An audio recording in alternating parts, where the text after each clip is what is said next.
Good morning. I recorded this video last week and I'm having sound problems. I am trying a new setup for the sound recording. So the center part of the video is what I said, okay, it's good enough, but I have to redo the intro and outro for this video. So that's what I'm doing today. In the initial recording, I started with harvesting the potatoes that we set right here. Two of them are dead. They were fading before the frost come. This one is still struggling along. Now this is a beginning bed. We started out with just native soil and we put compost on top, so we're not expecting a full crop. But let's dig them up and see what we got.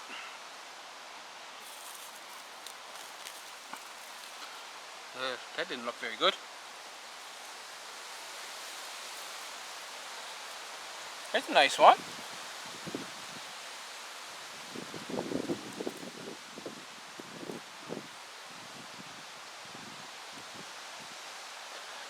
And the worms are coming because of the mulch.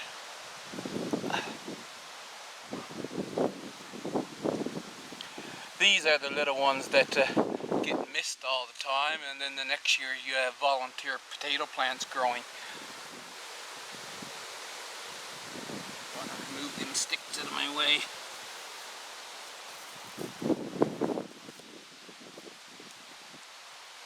Here's another nice one.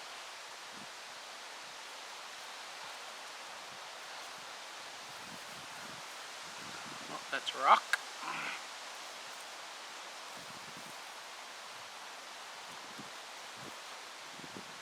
Okay, like I say, I wasn't expecting a whole lot for first year from native soil.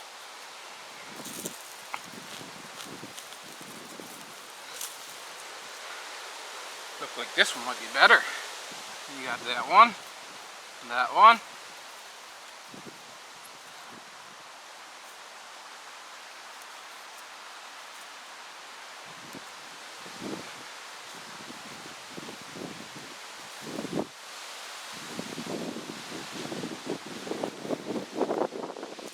That one. Ooh, that was a seed potato.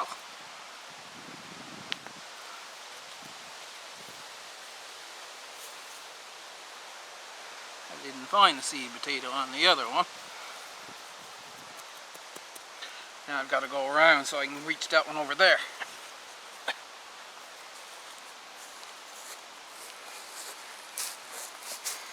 Oh, one is showing. And so that brown, what looks to be brown because the skin is red, it's actually green skin, green flesh underneath. You'll have to cut that away when you go to cook your potato, because that's the same poison chemicals that's in the leaves. Creates that green.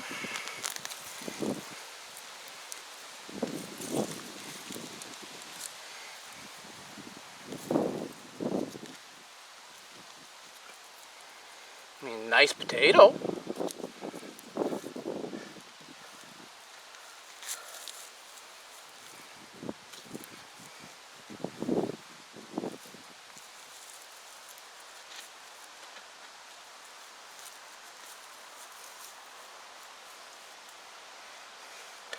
I seen 5 worms while I was digging around here.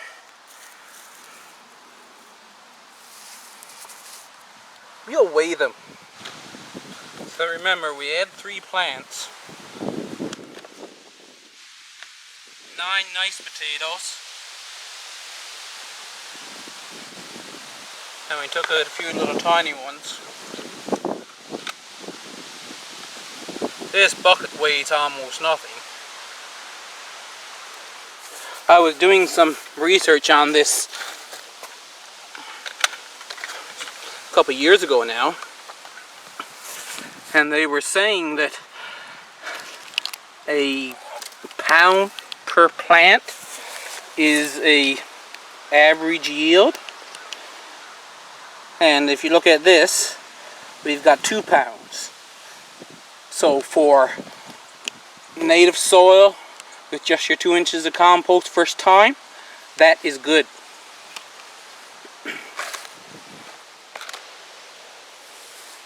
Something you might find interesting.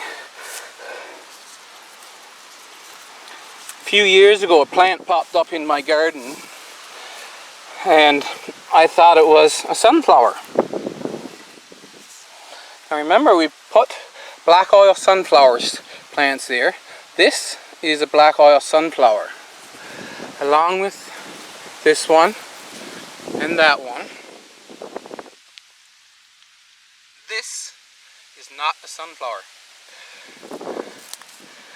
False sunflower it's called, and the seeds have gotten around my garden somehow. Now I did collect some seeds and tried to plant them out front, and I do have a couple growing. I can't remember if I directly put false sunflower in there or not. Here's another false sunflower over here, and I think that might be one coming right there.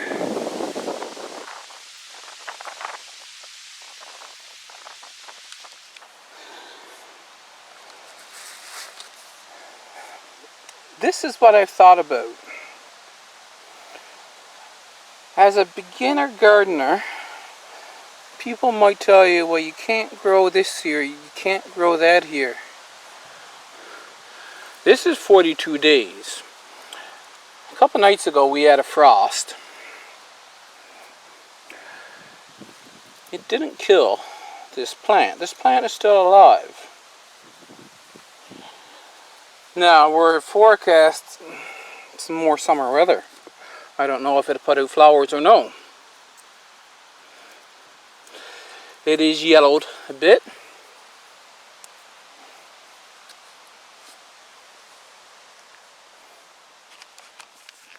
And we've had several cold nights. So, if you notice, this is 42 days by the south side of the house. So slightly warmer, but once again, it's not hurt as much as this one, which is the Latta tomato. And we go down just the other side of the grapevine, and the silver fir tree seems to be unhurt. Centennial rocket, however, this, because we've had several cold nights, and it was starting to fade even before the frost, and it's looking the worse for wear. We step here, this is furthest north, and everything that was out exposed has died. We got a little bit of life right back here close to the house. And you go right here, this is the Beaver Lodge slicer. Once again, it's healthy. This is a Stupice, still healthy. Or Tiny Tim, that's a tough little guy. Up in the main garden, this is a Tiny Tim.